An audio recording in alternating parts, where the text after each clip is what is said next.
স্থানীয় লোকজন সবার সাথে কথা বলেই আমরা এই একটা পদ্ধতি একমাত্র সঠিক পাচ্ছি যে এটাকে এখন আমরা যেহেতু 40 ফিট পর্যন্ত আমরা গিয়েছি, এখন পর্যন্ত ভিকটিমকে উদ্ধার করা সম্ভব হয়নি। সুতরাং আমাদের যেটা মনে হচ্ছে যে এটা আরও গভীরে যেতে হবে, যার কারণে মাটি যাতে চারপাশ থেকে ভেঙে না পড়ে, মাটির যে গঠন ওটাকে ঠিক রেখে, এবং মাটির যেহেতু একটা বড় চ্যালেঞ্জ যে মাটি যাতে ভেঙে আবার আমাদের অন্যান্য ড্যামেজ না করে, অর্থাৎ অন্যান্য রেস্কিউয়ারদের আবার বিপদে না ফেলাই, এজন্য আমরা চেষ্টা করছি যাতে এটা স্লো করে এই এক্সকাভেটরগুলো এসে যাতে কাজ করতে পারে এবং আরও গর্তটা খনন করতে পারে। তবে আমরা এখন আরও চেষ্টা করব যে আরও নিচের দিকে যাওয়ার জন্য। এখানে আরও কিছু চ্যালেঞ্জ রয়েছে, পানি উঠে যেতে পারে, তারপরে মাটির যেহেতু প্রকৃতি, এখানে নিচের দিকে যত যাচ্ছি তত আরও মানে এঁটেল মাটি, মানে এঁটেল দোআঁশ মাটি দেখা যাচ্ছে, যার কারণে পানির একটা শঙ্কা রয়েছে।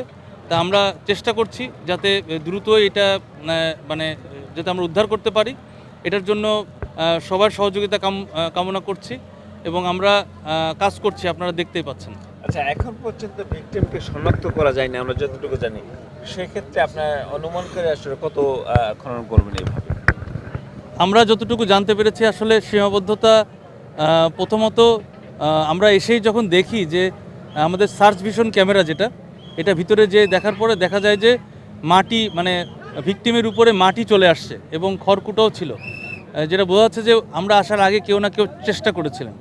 এই চেষ্টার কারণে আসলে একটু স্বাভাবিক যে এটা একটা মানে ইমোশনাল ইস্যু, যে চেষ্টাটা করাটাই স্বাভাবিক।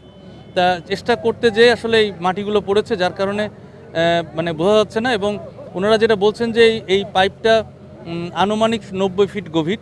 তা 90 ফিট যদি হয়ে থাকে, হয়তো দীর্ঘকাল যেহেতু পাইপ ছিল না, আশা করছি যে হয়তো মাটি ভরাট হয়ে হয়ে এই 90 ফিটটা একটু ছোট হয়েছে।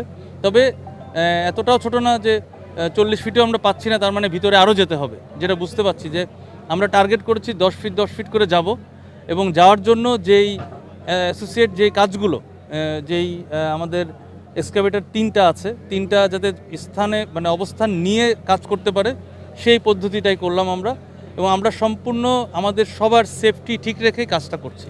কত সময় লাগতে পারে লক্ষ্যে পৌঁছতে? আমরা আসলে বলতে পারছি না, কারণ আমরা এখন ওই 10 ফিট 10 ফিট করে দেখব, কারণ আমরা 40 ফিট অ্যাট এ স্ট্রেচ গিয়েছি, আপনারা দেখেছেন। অ্যাট এ স্ট্রেচ আমরা 40 ফিট যেয়ে আমরা পেলাম না। সুতরাং আমরা ধারণা করছি যে আরও 10 ফিট যেয়ে দেখব যে কী পরিস্থিতি, তারপরে হয়তো আমরা একটু ম্যানুয়ালিও আমরা ট্রাই করব, যাতে মাটি চারিপাশ থেকে ধসে না পড়ে। এটার জন্য একটু দেরি হচ্ছে। আমরা ভূতত্ত্ববিদের সাথে কথা বলেছি, তারা বলছে যে এক্সকাভেটরের যেই ভাইব্রেটিং ইটা হচ্ছে, এই কারণে শিশুটা আরো ভিকটিম আরো তলিয়ে যেতে পারে।